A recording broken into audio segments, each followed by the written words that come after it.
Welcome to Tips for the Transition, where we have deep, meaningful conversations about life. We talk about how significant changes like divorce, grief, and career change can affect us, our family, our relationships, and our work, and how to move beyond them. I'm your host, Maria Tomás-Keegan, certified career and life coach for women, and I'm here to support you through the messy seasons of life so you can answer big questions like who am I now and how do I move on from here? If you're ready to consider new options, be inspired, and meet incredible women who are on this life journey with us, you're in the right place. You'll find something in each episode to give you hope and encourage you to move from panic to powerful, from rocky to resilient, and from upside down to right side up. This is Tips for the Transition.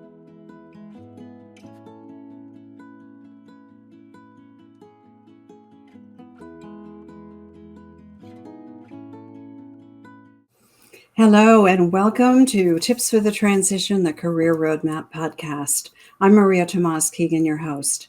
And as a career coach, I help professional women who feel stuck. Together, we position them for the career they really want so they can feel fulfilled and create more harmony in their lives. Because when your career isn't a soulful fit, it becomes a soul-sucking experience. So each weekly conversation I have with my guests can be a resource for you to become more confident and resilient and brave, to make the moves you want to make, and to do it with more ease and grace. So if anything strikes a chord while we're talking today, check out the description below. There are various ways for you to get in touch with my guests and me. So I hope you joined us last week for part one of my conversation with Dr. Amy Beacom. We talked about the issues and opportunities that parents face when navigating parental leave within their careers. We talked about how states and companies implement parental leave policies, if they even exist, and how companies and working parents put parental leave into practice. So Amy shared the book she co-wrote with Sue Campbell, the Parental Leave Playbook. Yes, there is a playbook, which talks about the three phases of the parental leave transition: preparing for leave, during it, and returning from it. And last week we covered the preparing phase, among other things, many other things. So if you missed the last week's episode, please check it out. Go find it and check it out. So today we're going to jump right in and talk about the other two phases. And this week we have both of our guests with us. Sue Campbell is able to join us after being ill last week, so we're very grateful for that. So let me reintroduce Dr. Amy Beacom and Sue Campbell. Amy Beacom is the founder and CEO of the Center for Parental Leave Leadership, the first full-service consultancy in the U.S. to focus exclusively on parental leave. She began developing the field of parental leave coaching and consulting, and drawing on over 25 years in executive leadership development and coaching. Amy consults with Fortune 100 companies, international organizations, and working parents to transform the way our companies and country engage with the parental leave transition. And her partner in crime is Sue Campbell, a writer, author, and coach who has worked with the Center for Parental Leave Leadership since its early days, helping to communicate the transformative impact of their core mission. Her writing often focuses on issues important to parents, and she's been published in many outlets, including Prevention, Good Housekeeping, Scary Mommy, and Mama Load. So let's get started because we have a lot to cover again today. Welcome, Sue and Amy. Thank you so much for having us, Maria. It's a pleasure. Very happy to be here. Oh, I'm so glad. And Sue, thank you for getting better. We are really blessed to have you. And I'm sure Amy is happy to have you by her side today. Absolutely. So Let's just start with a quick recap to set the stage for diving into phases 2 and 3 of the parental leave process. Who wants to start? Sue, you want me to do it since I was Yeah. there last week? Okay, so quick recap. When we talk about parental leave, we talk about it as a 3-phase transition. As you've just heard, the first phase is preparing for leave, and across the 3 phases, we have a model that looks at these 10 touch points, what we call them, that everyone navigates through, no matter what your individual, completely unique experience is. And we always like to set this up both from the perspective of that new or expecting parent going through this, as well as their work organization and their manager. So everything we do and teach goes along this framework and has this sort of pedagogy behind it. And each of these touch points help us through that. So the first 4 we went over last time are announcement, assess, action plan, which is your leave planning portion, and acknowledging the transition to parenthood. So those 4, go back, listen to those if you're preparing for leave. We may refer to some of them as we talk today because they do have some interplay amongst them. But I think that, is there anything else you think I need to cover, Sue or Maria? Sounds good to me. I think we're ready to dive into phase 2 and 3. Yeah, okay. That sounds good to me as well. So let's talk about phase 2. What do parents need to think about during leave? What are the touch points in that phase? So the touch points in that phase, there are 3 of them. I'll just give you the overview and then we can kind of look at each of them. So touch point 5 is something that you can plan for when you're doing your action plan. And it's how are you going to appropriately keep in touch at work? And I won't, unpack that quite yet, give them all to you. Touch point 6 is advocate. There's going to be a lot of advocation that is needed, both for you, your child, perhaps even your partner, if you have one. And then touch point 7 is the arrangements for return. So as your leave is coming to an end, no matter how long it is, you're going to want to get some arrangements in place for you to go back. You've made a plan before you left, but often we see and encourage people to adjust those plans when they return. So those are the 3 that are in the during leave phase. Do you want me to just dive into appropriately keeping in touch? I think that makes sense. What do you think, Amy? Yeah. Yeah. Okay. So appropriately keep in touch. Sometimes sorry, Sue, I said yes. And then I thought, I do want to just frame it in that during leave, Maria asked, what should you focus on? You should focus on your child and your family. Yeah. That is where you should put your focus. That is the short answer. This is a time when you are learning so much, so much in a very condensed time frame.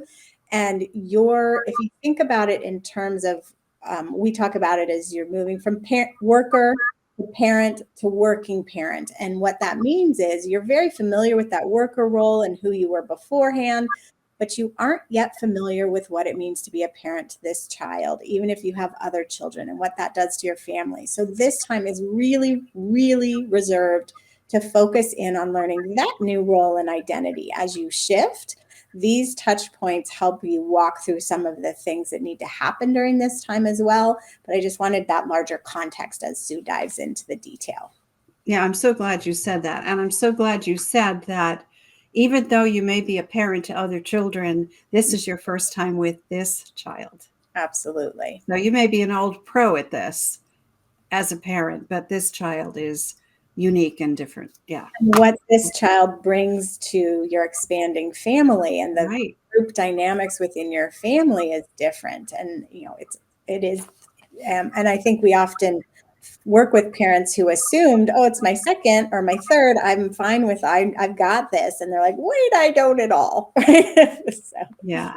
You might have had the perfect child for the first one, and the second one is not that same experience, right? Absolutely. Yeah. Okay, so yeah, let's dive into those touch points a little bit more. Sure. So the first touch point is appropriately keeping in touch. This is something you're going to think about while you're making your action plan in phase 1. And sometimes there's some misunderstanding around this where people say, oh, you're telling me that I need to be on at work while I'm supposed to be home with my child. And we're not saying that at all. This is appropriately keeping in touch. And you get to help determine what is appropriate in combination with your employer. If you are covered by FMLA, you are not allowed to work while you are on that type of leave. So that's important to understand. Now, that said, there may be some things that you would want to stay in touch about for your own benefit. For example, you could create a list of scenarios where you would want to know if something is going on. If there's going to be a huge reorganization, if your direct supervisor or manager leaves the organization while you're out on leave, right? There may be some things where you would really appreciate a heads up before you come back into a workplace where absolutely everything has changed. So when you're making your action plan, you can spell out who should be in contact with you, under what circumstances do you want them to contact you, how do you want them to contact you, right? Is it a text message because you won't be checking email, that sort of thing. The important part here is to protect this beautiful, important home bonding time that can be very challenging on many, many levels. And so we always encourage people to really undercommit in the amount of communication and contact that you think you'll have. It's much easier to undercommit and then add some communication in if you want that than it is to say you'll be in touch X, Y, and Z under all of these, very specific parameters, and then you decide you don't want that at all.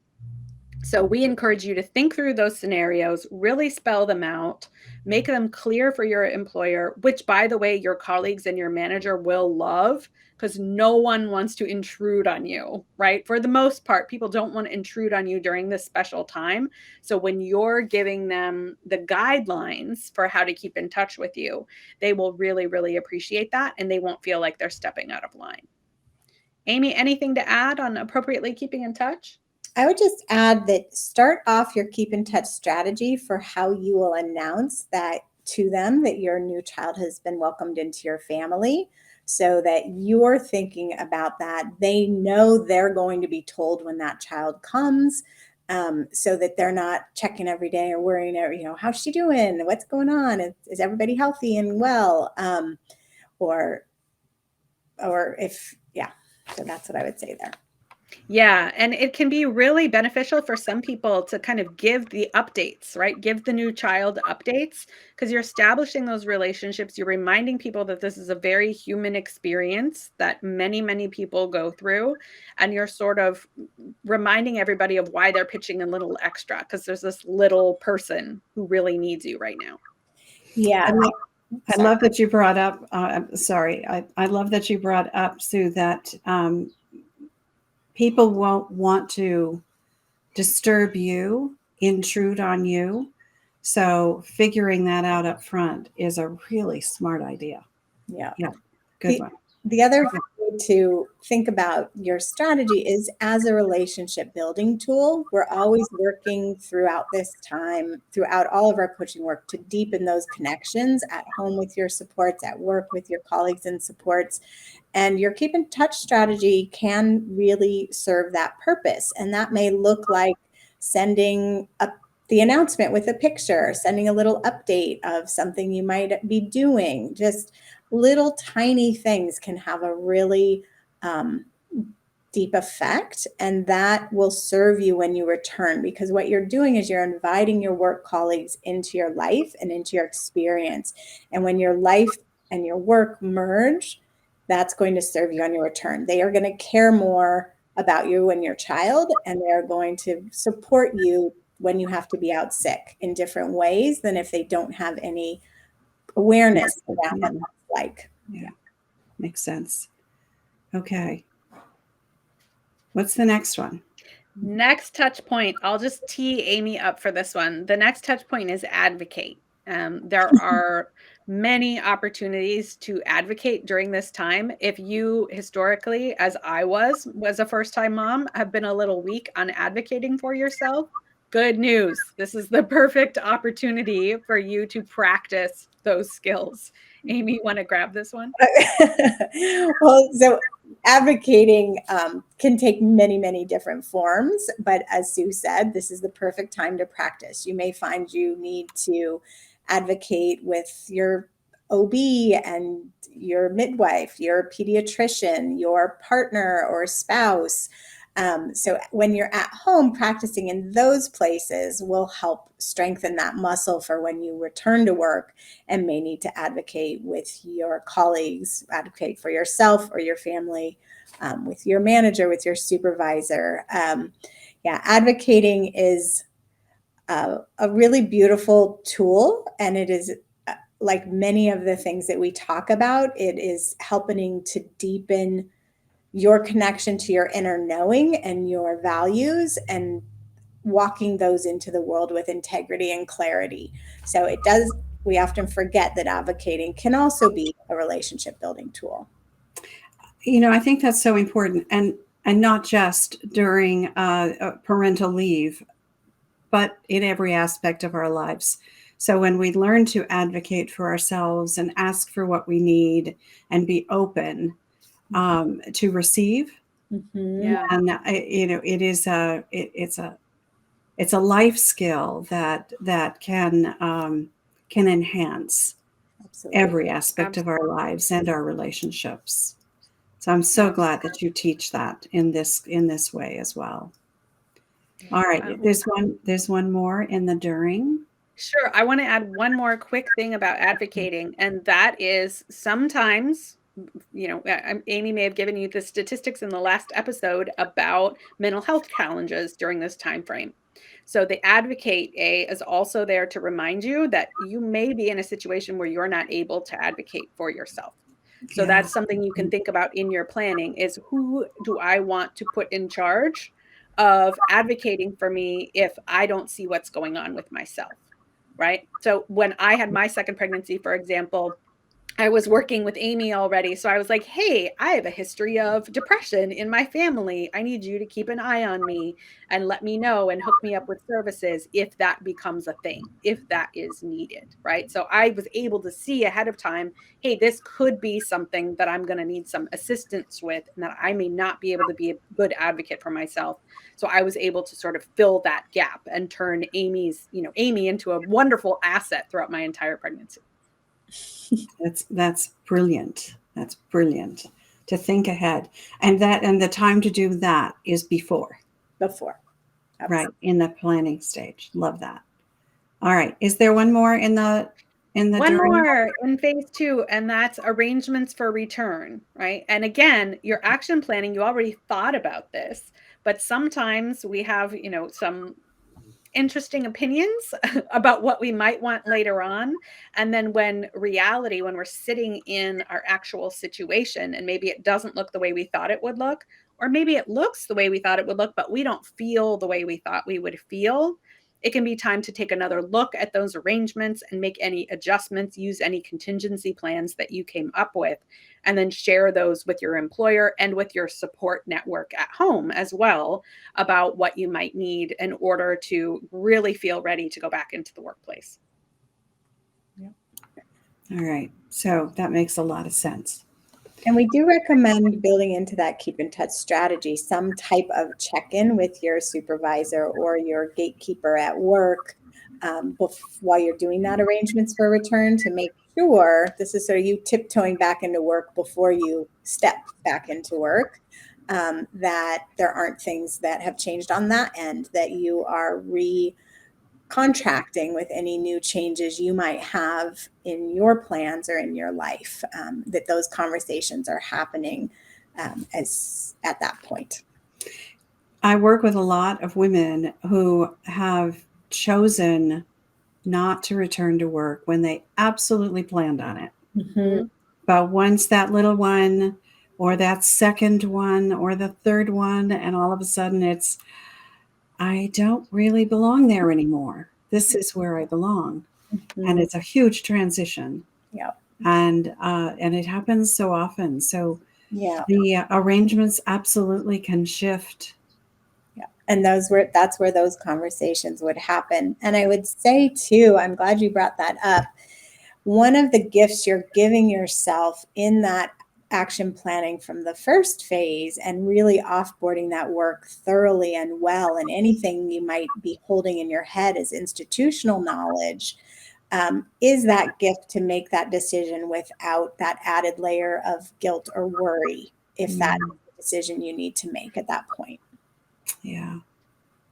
And also using a contingency plan, right? Let's say you're staying, but you need a different approach to your return than you thought you would.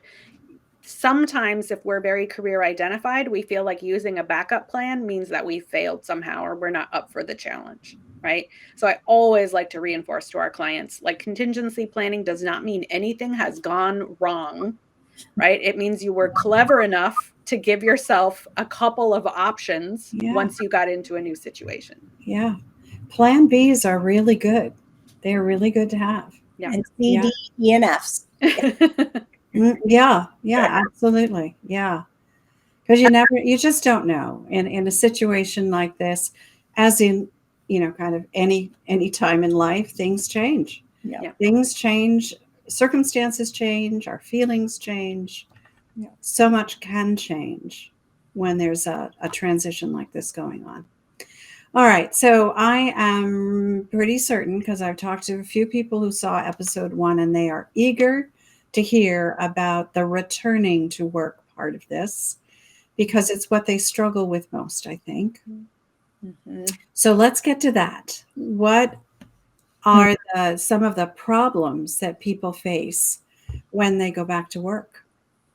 Well, I just want to say this real quick, and then we'll let Sue jump in. But you're probably talking to people who have returned to work without the front loading that we are really asking them to do in the preparing for leave phase. Yeah. And so I often say the best way to prepare for leave is to plan your return. And if you do that and you do those contingency plans that Sue's talking about, and you think of all these things, those return issues are lessened. That does not mean they are gone, but they are lessened. And so the return is very, very difficult because we focus so much on the preparing for leave. Everyone's just thinking about having the child, getting the nursery right, what does the shower look like, those kinds of things. And they aren't thinking about that return and all of the shifts and changes. And you don't know that world yet. So there's no judgment in what I'm saying. It's just where our attention is. So the contingency planning helps. And then I'll hand it to Sue for the next part. That makes sense. I think, and the touch points in this phase really speak to the types of challenges that we see and how we can address them. So the first touch point in phase 3 is acknowledging the transition to working parenthood. And you may remember, if you watched episode 1, touch point 4 is acknowledging the transition to parenthood. This is sort of the mirror image of that. As you're returning back into the workplace, your identity is shifting again. You're changing from your parent-focused, home-focused role to going back into the workplace and being a working parent, or a working parent who now has additional children and additional complexity. So taking some time to slow down and think about what that means, and allowing for all of the emotions that can come up during this time. For one, and with all of the clients that we've worked with, this is an extremely emotional time. There may be feelings of grief. There may be feelings of guilt. There may be feelings of excitement. There may be feelings of I really got to be on it, right? And anxiety about performance. All of these things can come up. And when you create a space to hold all of the thoughts and feelings that are swirling around, it can just help you process and be gentle with yourself to ease back into working parenthood. So I think that's a really important step, is just to slow down and reflect. And maybe you're even setting aside reflection time once a week for you to check in with how your transition's going. And then the next touch point in phase 2 is my favorite, and it is adjustment, right? So remembering that it is not just, I was home and now I'm back at work and everything is exactly the same as it was before I walked out the door of the office to go on leave. This is a transition. This is an adjustment period where you will need different things at different times, and it's perfectly fine to make little tweaks along the way so that you get the rest, that you get the support, that you get, all of the little adjustments that you can make to make all of this easier on yourself. And I think too often we think, oh, who's my meal train? Where's my meal train for when the baby arrives and we're home all day? Even more important are some of those adjustments that you can make to the way things happen at home and in the transition to work that can make things easier, because you have added responsibilities. And you still, in many cases, if you're welcoming a child by birth rather than adoption or fostering, you have a very, very small person who you're in charge of. So you want to think in terms of, this is not, I'm going to walk back in and if everything's going to be this way and it's going to stay this way for the rest of my career, right? This is, how can I take back part of my work or this project, but not that project? How can I adjust my hours? How can I adjust my remote work? Think of all of the levers that you can possibly pull to make this adjustment easier. And know that you can always change your mind, right? If a little part of you wants to quit, you can go back, test it out, see how you do, make adjustments, and you can always decide to quit again, right? If I want people to just think of this as an experiment to find what's going to work for you and what is the fit that is right. I could go on about adjustment forever, so I will stop now and see if Amy wants to add anything. I No. no. I saw Maria pop up. I'm like, maybe she has a question. Yeah, no. I think it's so important. And again, I'm a transition expert. I work with people in all kinds of transitions, and this is an important element. Is just accepting that things will change. Yeah. I love that you said, and you can change your mind because it probably will change. Yeah. You will feel that pull from the inside that something's not feeling right, and being open and accepting of the fact that things are going to shift and change. They're going to evolve, and you need to adjust to those things. That's such a great point. And it's so key. Like, this is the largest, for most people, the largest transition they'll do in their life. Is this moving from parent to worker to parent to working parent. And so if you didn't change, if you didn't have different ideas, if you didn't, right, pause and reflect, what does that say about you, right? It is a very good idea to do it. Pat yourself on the back when you find yourself doing it. Yeah. It means you can develop and evolve with changing circumstances and have right. Yeah. Right. And I think too that the tendency is to think in very binary terms. I see this with our clients and I saw this with myself, right? It's like, I've got to do this or I've got to do that, right? And you put a lot of pressure on yourself to make the quote unquote right choice. And you only there's one of two usually, right? And that's just not true. And if you use your creativity and have the spirit of adjustment, it also helps you make the ask, right? Like maybe you're asking your supervisor or your manager to try something. Hey, can we try this for the next month and see how it goes? That you'll often get to a yes much easier than if you're like, hey, I need to be remote for the rest of my life. Right. Like,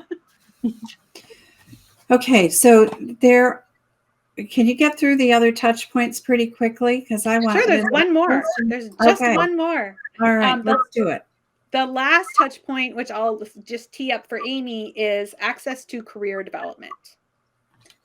So this is just making a note and having a moment that you are remembering to stop and think about that ongoing career development that you want. Has your career plans shifted, your goals for your career? Do you want to pause? Do you want to go into neutral for a little while? Do you want to take a different route altogether?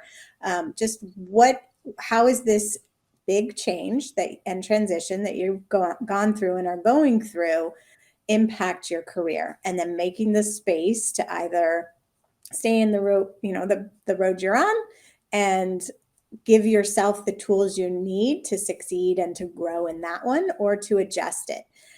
We also talk about this time at this touch point in terms of mile markers. Put a 6-month check-in on your calendar, put a 1-year check-in on your calendar, to do this, to think about these things, but also to notice how far you've come and how different it was than you thought it might have been, and celebrate. I've been back for 6 months. I've been back for a year. Look what I've done. Look how different this is. And that then also gets you thinking about life changes and how we can adjust, and how that is a normal part of your future going forward as well. And it flexes a muscle, the resilience muscle, right? It does. Yeah. I love that you said that. In your book, you talked about something very interesting, and I want to touch on it. The leadership lessons of parental leave. So I'd love for you to share with us some of the lessons that people experience during this time frame. Yes, I'm grabbing my book. So what we've done in the book, I come from a leadership development background. It's what I look to all of this, the lens I look through. And for me, the transition to parenthood is, I probably said this last time, our country's and our company's most overlooked leadership development and human growth opportunity. And what we are going through and what we're learning at this time, we're learning all sorts of hard skills, but we're also learning what used to be called soft skills, but people are more and more recognizing as critical to career and business success. Some of those are empathy, listening skills, flexibility. I'm just thinking of like a newborn, and you're like, oh, I had this plan, but now I have to do this other one. There's project management pieces in it. There are change management pieces in it. There are so many different leadership lessons that come through this time frame. And in the book, what we do is break down what those are by each touch point. So Sue, if you have any open and want to give some examples. So adjustment, because it's my favorite A, I'll give you some examples of the leadership lessons of the adjustment touch point. So probably, and I think we alluded to this, but just to really name it, is the ability to experiment and fail fast, right? That is a critical career skill of like, all right, how do we get creative here? Experiment with what works, fail fast, and learn and adjust and move on. Also, the adjusting your expectations, right? So sometimes we see, again, really heavily career identified people will have unrealistic expectations when they're returning back to work, where they just expect to be exactly the person they were before they left. And that does not often happen. So being able to evaluate your expectations and whether they are realistic and how to perhaps modify them. Also, you can actually find out that you have way more bandwidth than you thought you had. You have new prioritization skills. You have new ways of getting through things so you can get to what's important, right? You all of a sudden can tell the difference between busy work and something that is critical path. So all those kinds of things are examples of leadership lessons just in this one touch point. I love that you did that, because it's so important, and it is so easy to overlook the lessons we learn in life, regardless of what phase of life we are in. But the fact that you took each of the touch points through this parental leave, the phases of parental leave transition, and equated them back to the returning to work, and how can you kind of leverage what you've learned in back into that, in that working parent role, Yep. that you are have transitioned into. And so often we minimize, right? We say, oh, it's particularly for mothers and caregivers, it's like, oh, if you've left the workforce, somehow you haven't been doing anything valuable while you've Yeah, been gone. And so yeah, to really call that out and say, actually, this is a huge experiential learning that I've undergone, yeah. that you couldn't possibly set up in a training environment for me. And it is the preeminent leadership role, isn't it? Yeah. Absolutely. Yeah. I although it's not the main point, I do also want to also add that it's important to think about what you're doing at work and how anything you might be learning there or incorporating in your work role could apply in your home sphere. So Absolutely. real success.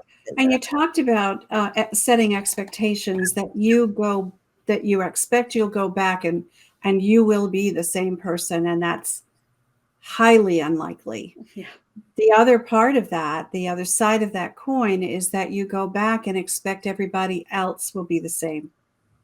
And they have made adjustments during your leave and things have changed. So going back with an open mind and, maybe putting aside the expectations so that you can just observe and see how things are. And that's, again, another great life skill that you're teaching here. Yeah, we talk about it as re-entering with a curious, open mind as if you have never met. Right. And we tell that to the managers too. You're welcoming them back as if you've never met. Who is this person? How can we bring them in? Right. Right. Great point.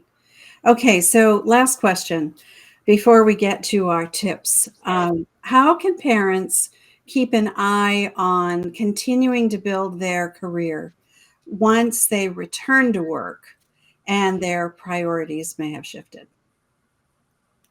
Values exercise, don't you think, Amy? Always. We always. Yeah. Always, yeah. But it's, I think, are you looking for something so we have a values exercise, which I think I talked about in phase 1 in last week's session, but bringing that back out is so critical on the return, because we often think of our values as stationary, as stuck in one, those are, what is the word I'm looking for? Fixed. Thank you. Yeah, set in stone. Yeah. Fixed.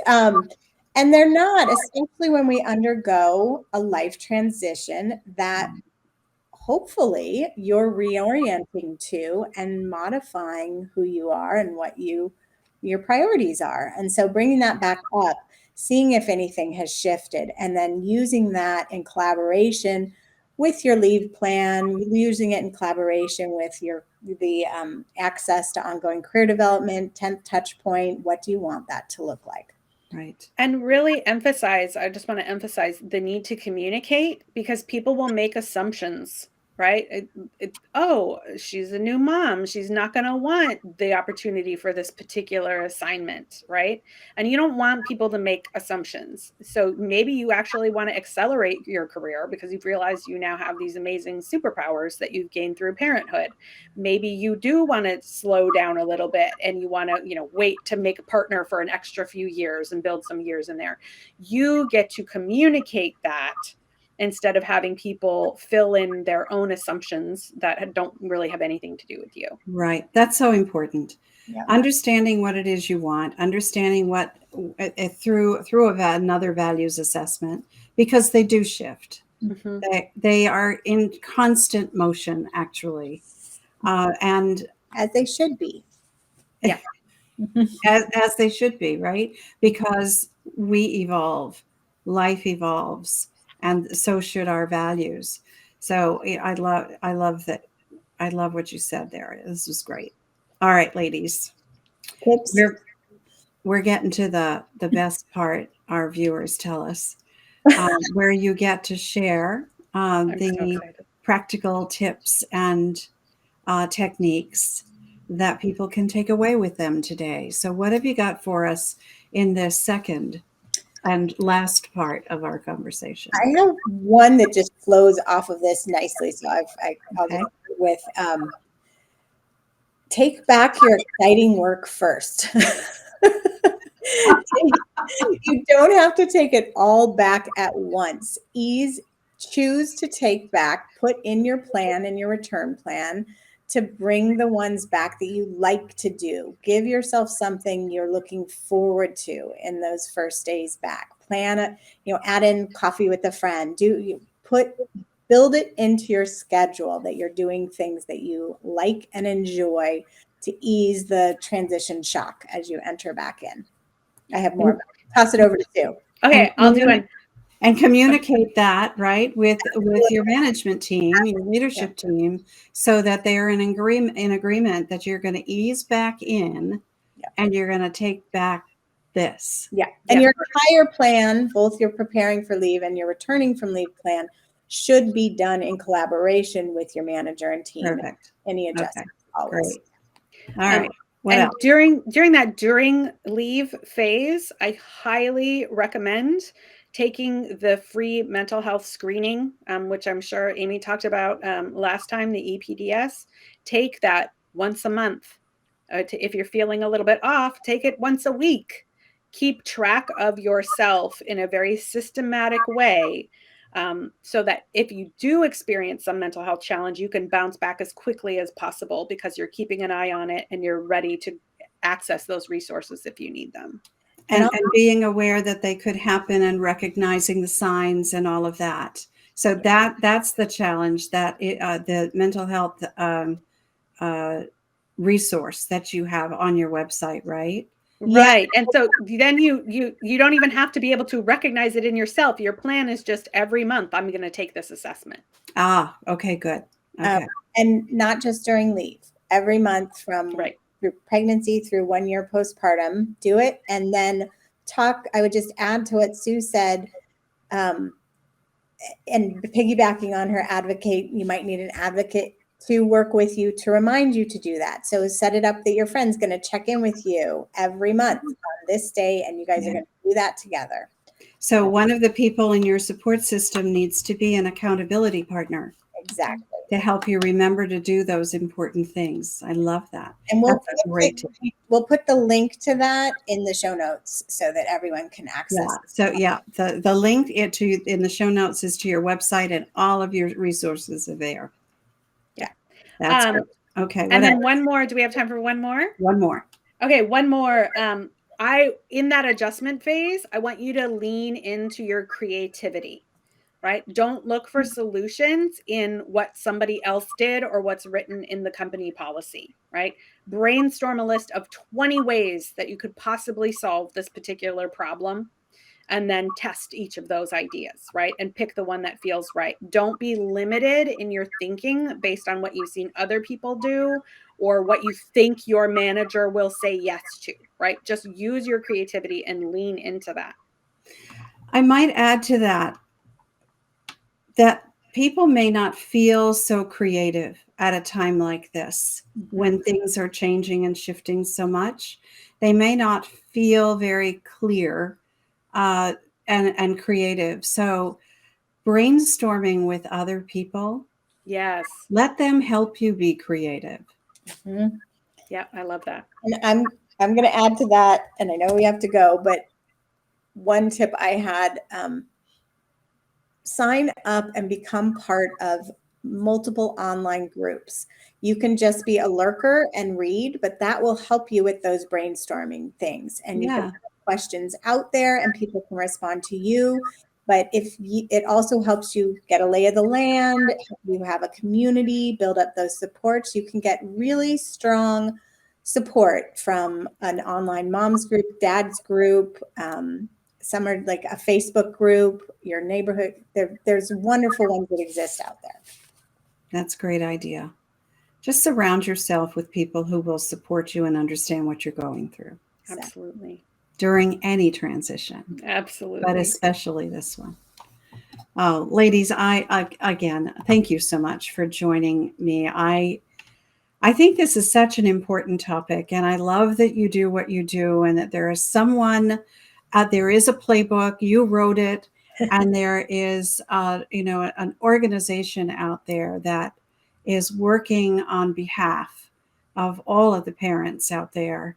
and helping companies and indeed our country figure out how this parental leave thing could work. Mm-hmm. Yeah. And I love that you're advocates for all of us. Thank you so much for having us. We love that you are like a sister in transition theory with us. And it's all of a piece, right? This is a major transition, and you can get practice for all of the future transitions you're going to encounter. Yeah, indeed. Indeed. All right. So let's remind everyone about how to get all those resources. So you should definitely sign up for our mailing list. You can go to cplleadership.com and you'll get a little pop-up box to make it very easy for you, or you can go /free-resources. And then if you buy the Parental Leave Playbook, which you can get anywhere books are sold, there's actually even a deeper layer of resources that we could not fit in the book, and that's better to download anyway, because then you can make your own copy and scratch it all up. So definitely pick up the playbook. Maybe pick up a copy to give to your manager. Normally, with the CPL leadership on our consultancy, we're working with both the manager and the parent, because this shouldn't all be on the parent's shoulders. That's such a good point. That's such a good point. Give it as a baby shower gift, wedding gift. There you go. Earlier than we think, right? Yeah. Yeah. Mm-hmm. All right, ladies, thank you again for being here with us. I really appreciate that you do what you do and that you're here for us. And I am sure that these 2 episodes, this 2-parter that I've never done before, it was just in my heart to go deep with you guys. So I appreciate you spending your time, and I know you're doing a training program right now, so I really appreciate you carved out time for us. Oh, we really appreciate you giving the attention and space to this as well, because we think it's important too. So thank you so much for being flexible. Oh, my pleasure. My pleasure. And I want to thank everyone else for watching and listening. I do appreciate that you're a part of our community. So if you enjoyed this episode, please leave us a comment or a review. And if there is a star rating where you're watching or listening, give us a star too. As I said at the top of the show, I love creating and sharing resources for professional women who feel stuck in their careers. So if something in this episode resonates with you and you'd like to get a fresh perspective, let's continue the conversation. You can join me in my Facebook group called the Career Transition Roadmap, and we'll continue to chat there. The links for that are below, as well as all of the links for my guests, Amy and Sue, and for me. They're below in the show notes. So let's meet again here next Wednesday, and usually at 10 a.m. Mountain Standard Time, because you know what? I believe it's our time to thrive. So let's thrive together. Till next time, I'm Maria Tomás-Keegan, turning transition into triumph.